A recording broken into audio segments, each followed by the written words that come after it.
If you've ever wanted to learn more about the past, you could open a history book, or scour the internet, or sit around the fire with your grandparents while they recap all the things they've lived through. Chances are, your history teacher has already taught you about all the major events that took place throughout history. But these recently uncovered, unseen images tell stories that wouldn't be in the pages of any history book. These are rare photos of historical events you never knew existed.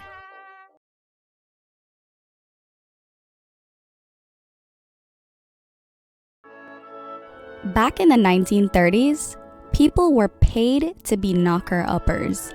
And no, that does not mean they were paid to knock people up. The knocker-upper would wake up around 3 in the morning and then go around the town to wake people up at the time they had requested. Some knocker-uppers used long bamboo sticks with a knock at the end to reach the windows on the upper floors. Some of them used short batons to knock on a front door. But the most inventive knocker-uppers used pea shooters. Yeah, long straw-like tubes that shoot peas.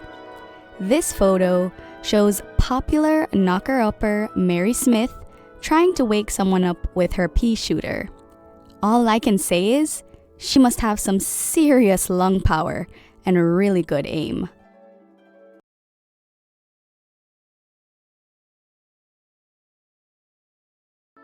Now, I know you're wondering why I'm showing you this blurry image of what looks like a Rorschach ink blot test.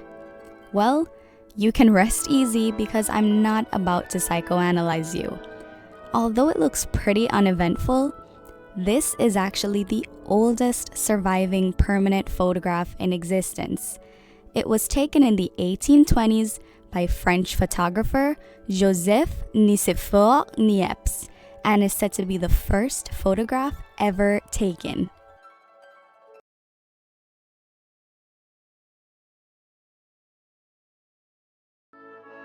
The American soldiers returned from World War II and were on their way to do more training when their boat docked in New York City.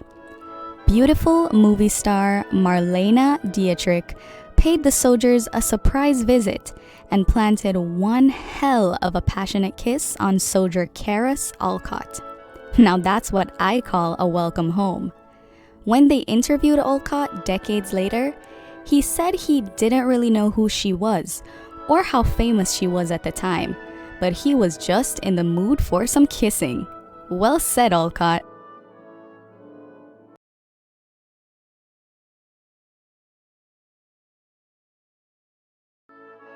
These days, women have several ways to protect themselves from unwanted advances. But before there was smart nail polish, wristbands with sensors, and panic buttons, there were anti-harassment shoes. These were designed in Italy in the 1950s. And those things that you're seeing that look like tiny rhino horns are actually sharp spurs on the heels and the toes to help get rid of sexual predators. Pretty cool if you ask me.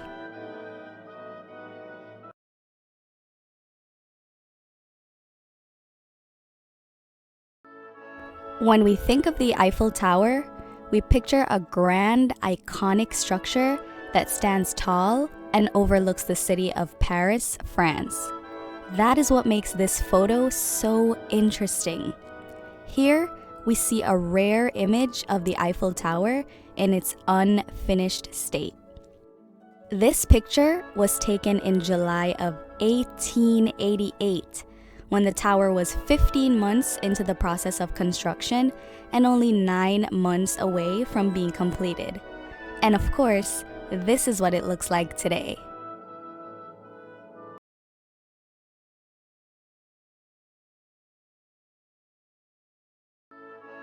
Renowned Impressionist painter Vincent van Gogh is known for his works such as Wheat Field with Cypresses and The Starry Night.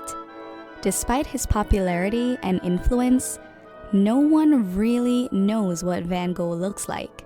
For the longest time, people had to use his painted self-portraits to have an idea of what he looked like. That's what makes this image so rare and fascinating. It is one of the only 2 confirmed photos of him, and it is the only image of him as an adolescent. So if you didn't know what Van Gogh looked like before, now you do. You're welcome.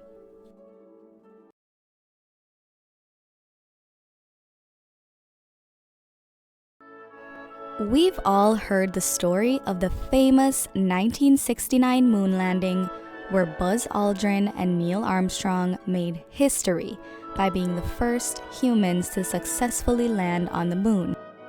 After all, that's where we got this iconic quote. It's one small step for man, one giant leap for mankind. But did you know that the young woman in this photo was the one who actually led the NASA software team that landed those Apollo astronauts on the moon? This rare historical picture from 1969 shows software engineer Margaret Hamilton standing next to what is believed to be the code for the Apollo mission, code that she and her team designed. Although Margaret Hamilton is not as well known as Armstrong or Aldrin, she was a huge part of the mission's success and deserves her own acknowledgement in the history books.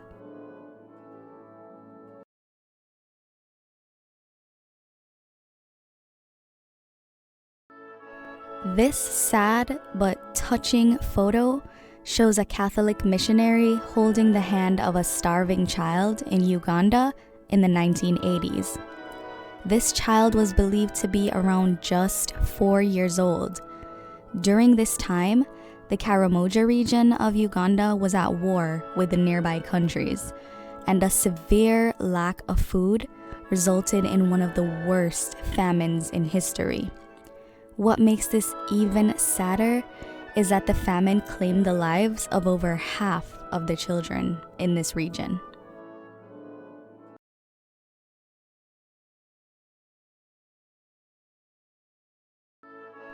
We watch unboxing videos and haul videos all the time, but we have never seen one like this.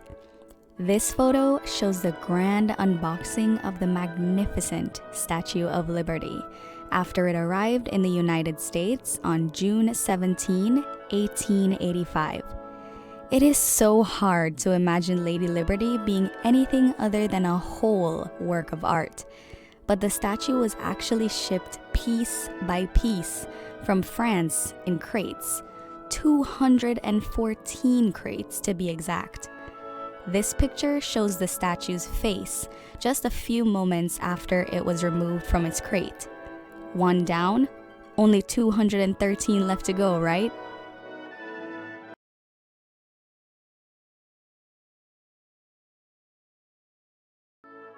The Spanish flu of 1918 was one of the deadliest widespread illnesses in US history. Just like today, schools and stores closed down, people had to quarantine, and there were mask mandates. In fact, if you refused to wear a mask, you could actually be fined or even go to jail. Well, this cat wasn't taking any chances. Yep. Back then, even the cats wore masks. Talk about keeping the whole family safe.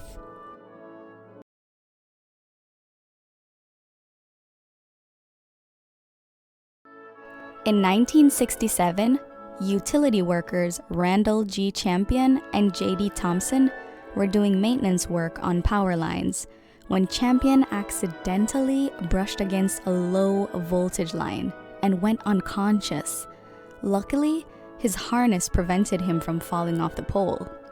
Good thing his co-worker Thompson wasn't just skilled in electrical maintenance, but CPR too. As soon as Thompson saw what had happened to his co-worker, he climbed up the pole and gave him mouth to mouth. I bet that kiss made sparks fly. Get it?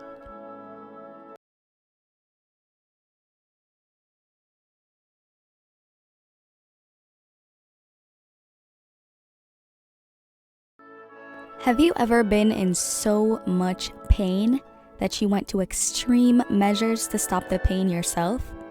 Well, that's what this guy did, but he's a trained surgeon, so do not try this at home.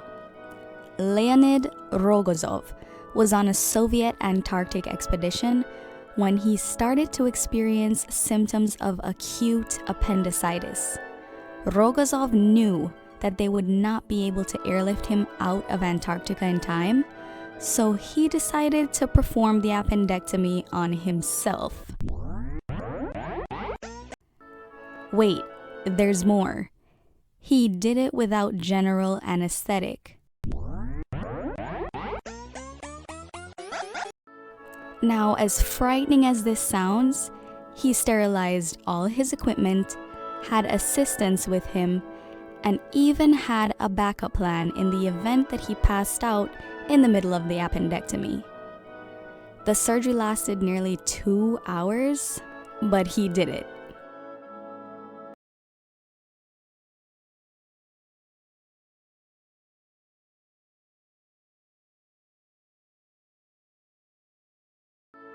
In 1971, Lanza Flight 508 crashed while traveling from the western end of Peru to the east.